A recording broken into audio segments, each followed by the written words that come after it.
Hello everyone and welcome back to my channel. Today I am finally redesigning the profile picture I've had since 2016. I have wanted to do this for like 2 years and I don't know why I haven't done it yet, but I decided that I would finally do it now, and I'm also going to answer some of the questions that you guys asked. Before I get into that though, I would like to sincerely thank everyone who wished me well while I was in the hospital. I am home now and I'm doing much better, so I really appreciate you guys being here for me and just being so nice and sending me nice messages. It makes me so happy.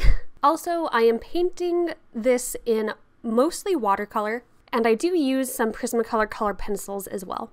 Alright, so let's answer some questions. Question number 1 is, what is the worst art material you've tried that you initially thought you would enjoy?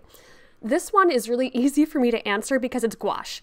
I don't know, I was really excited to try gouache, but the more I tried it, the more frustrated I got with it. And I think it's because the color keeps lifting, like after you put it down. And that is like the exact opposite of what I wanted. I think what I wanted was like acrylic paint. So like when you put it down, like it stays down. And I thought that's what gouache would do, and it didn't. And it was a hot mess, and I got so frustrated, and I haven't touched gouache since. Next question is, can you show us your most favorite artworks you've ever done?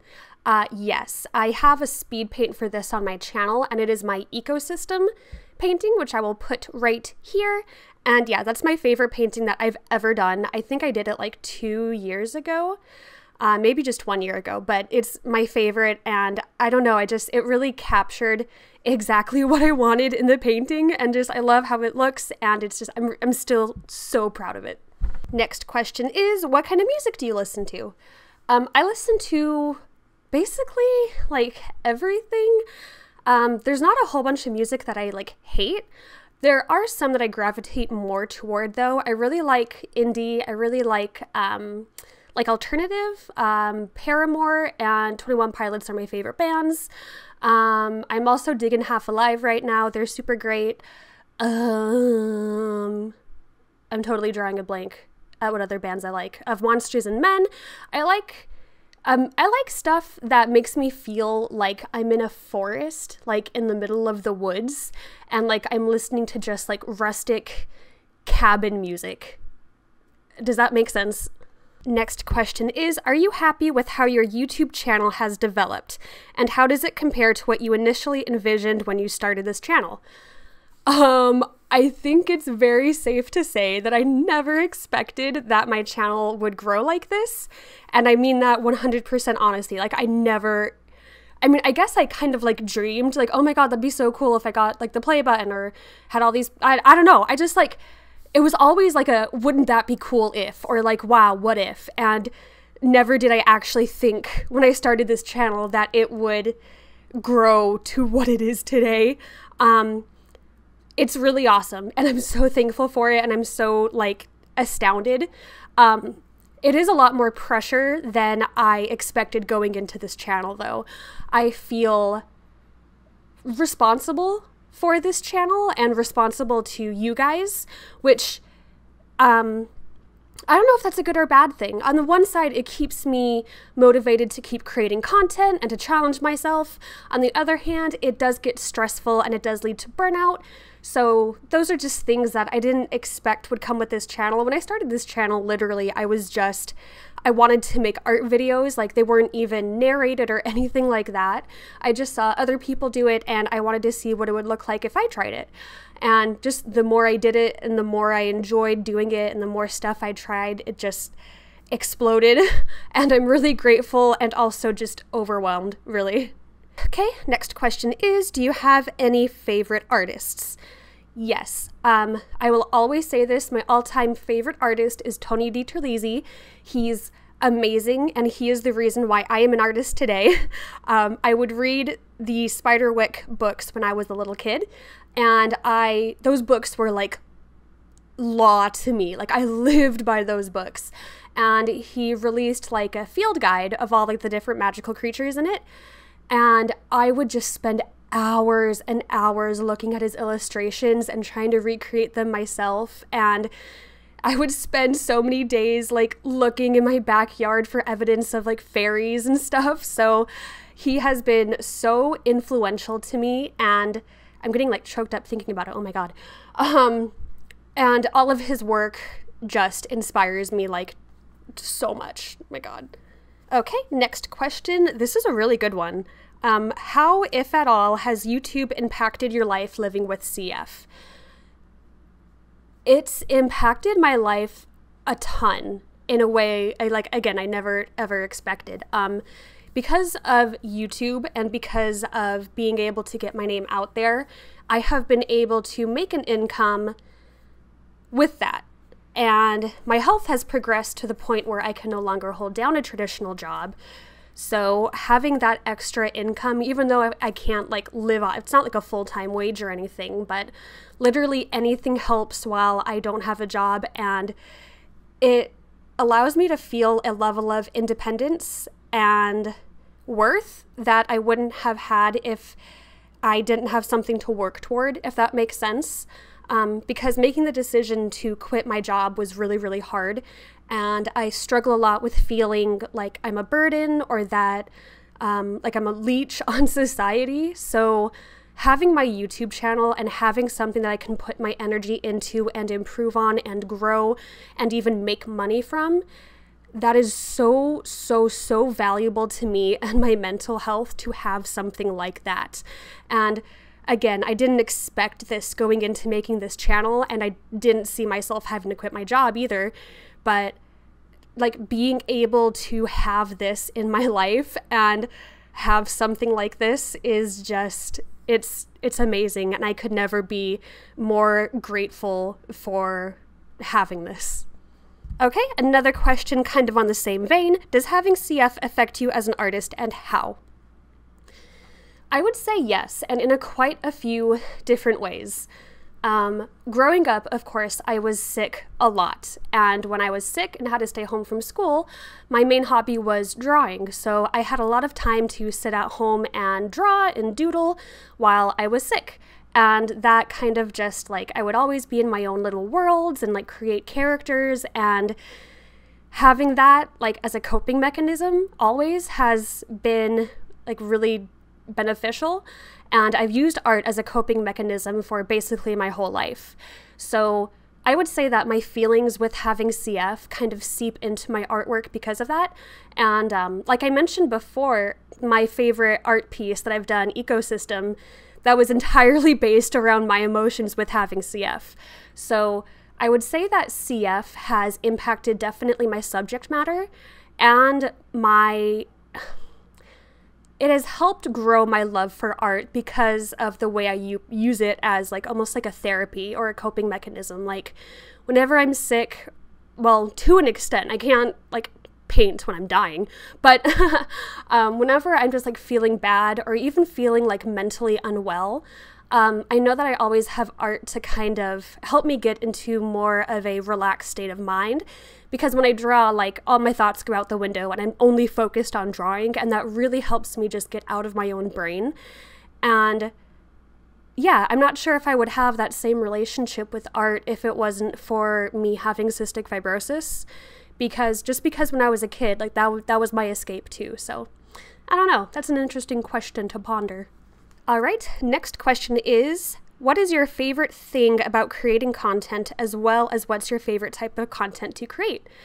Honestly, my favorite part, okay, so let me break this up a little bit. I consider like creating internet content and creating art to be different things. Like I will create art for myself and what I want, you know, to paint and to create, and then I make videos based on what I want people to see and like what entertainment value it has, if that makes sense.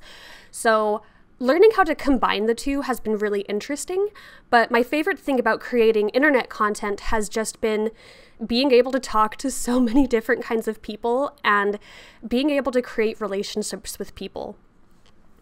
I have gotten a lot of messages about how watching my videos, especially about like CF related stuff, has like helped different people in different ways or like inspired them. And that is literally the coolest thing ever, because the thought that my video could impact someone in a positive way, even though we've never met each other and they live very far from me, but just the fact that I could help them feel good or help inspire them literally makes me want to cry. Like, it is the coolest, most amazing thing.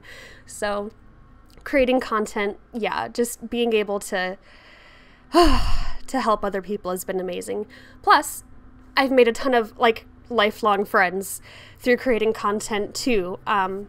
So yeah, that's my favorite part. As far as my favorite content to create, I really like creating content that does center around cystic fibrosis. Like, those are always the videos I'm most proud of. And I know I mentioned this earlier, but I do want to start like another channel that's only focused on CF related things. I think I'm just scared to make the jump. I'm like really nervous about it, so I'm trying to like work through that first. But yeah, the kind of content where I can just talk about illness, and again, where people like reach out to me and be like, hey, this video really helped me. That's my favorite. That's my favorite stuff to make, and the stuff I'm most proud of. All right, next question is, do you have any pets? Yes! If you follow me on Twitter, I spam Twitter almost every day with pictures of my pets because I love them so much. I have a doggo named Cora. She is my angel. She is the light of my life. She's a rescue dog. I have no idea what breed she is, but she's very cute and very fluffy, and I love her. And I also have a cat named Salem, as cliche as that is, but she is so cute, and she's so tiny, and she's so evil, and she knocks over all of my drinks on all of my tables, but I love her so much. All right, here's another interesting question. The question is, do you practice witchcraft? Oh my gosh, can I say words? Do you practice witchcraft, and if so, do you follow a specific path? So yes, I am a practicing witch. I identify as that. As far as a path, if I had to put like a generalization on myself, I would just call myself a pagan witch. I don't really follow Wicca. I don't really follow any kind of deity. I kind of just do what I want. If anything, my deity would be like the earth itself or the universe. So I don't really follow like a specific path or sect. I kind of am just doing my own thing and discovering stuff on my own. And I know a lot of people will have very different opinions about this, but it's something that brings me happiness and joy. And yeah.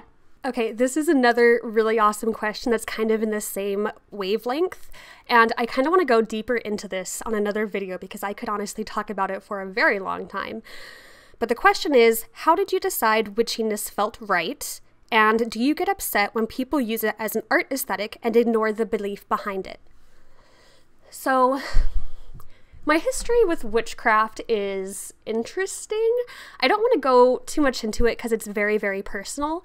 But I don't really know how to explain it besides the more I heard about it and the more I researched it, just the more right it felt, and just the more I wanted to consume all the knowledge I could get my hands on. And it made me excited. It made me feel like I want to learn. It made me feel happy. It made me feel good. And I liked that feeling, and I wanted to learn more. And before I knew it, I was practicing and I was like, oh my God, I'm a witch. The question about, does it bother me when people use it as an aesthetic?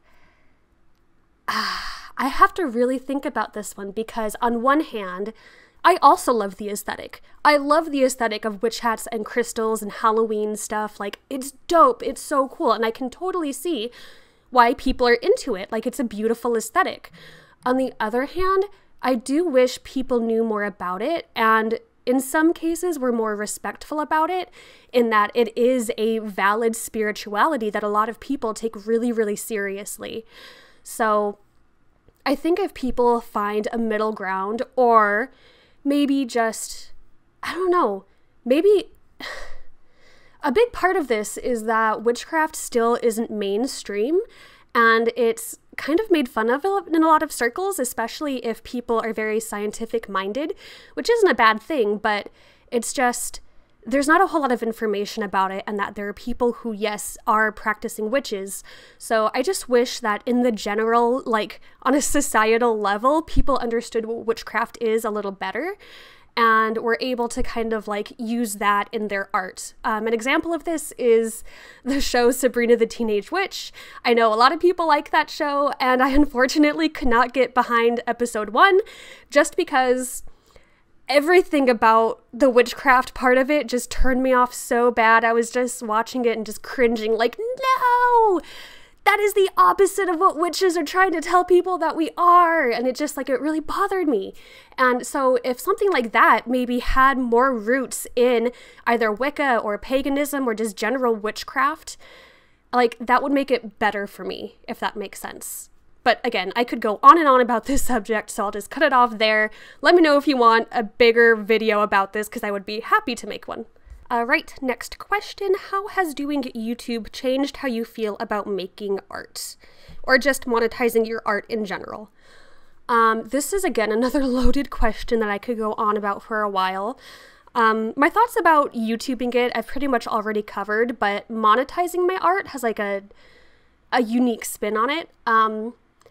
It feels weird to monetize my art and to create things for the purpose of making money, because I do that. Like when I create charms and stickers and stuff for conventions, I'm making things with the mind of selling them. And that is a very almost foreign feeling for me, or at least it was at first, because as artists, I don't know, it's always like this thing like, oh, you don't want to sell out, do you?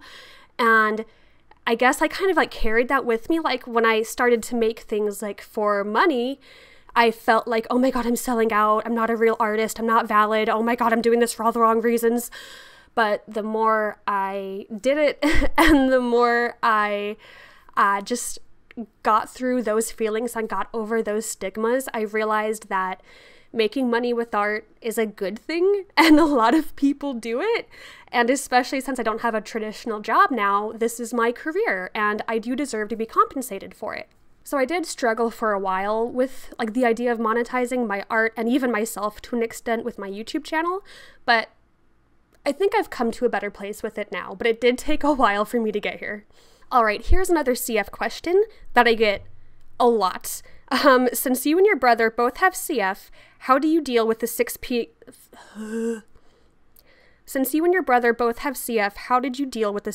apart thing growing up? Yeah, my brother and I both have CF, and I know everyone has seen 5 feet apart, and they're all freaking out about CF people being near each other. But my mom raised my brother and I in a very small apartment, and she couldn't keep us away from each other. Like, plus we're siblings. Like, we're going to play, we're going to hug, we're going to fight. Like, you can't keep siblings away from each other. So unfortunately, we just shared bugs. Like, whenever he would get sick, I would get sick, and vice versa. And that's just how we lived until we both moved out. Funny enough, we both grew a certain kind of bacteria in our lungs growing up called Pseudomonas, and it stayed in our system like all growing up. Like, we had it basically all our lives, and we thought it would never go away. As soon as we both moved out and weren't near each other as much anymore, we both stopped growing Pseudomonas. So it's like, where did that come from? Speaking of 5 feet apart, I have not seen it yet, so I'm not going to pass judgment on it. I do plan on seeing it, but I need to like mentally prepare myself because I know I'm going to cry like a lot, and it's going to be a day ruiner for me, so I'm preparing myself, but I am going to watch it. Alright, next question is, living with chronic illnesses myself, it has been really hard balancing life, art, and YouTube channel. Any tips? This is, again, a topic I could make into an entire video, and I do plan on making on my chronic illness channel whenever I get to doing that. But the biggest thing that has been helpful for me has been, and I'm still struggling with this, mind you, redefining what it means to me to be productive, if that makes sense.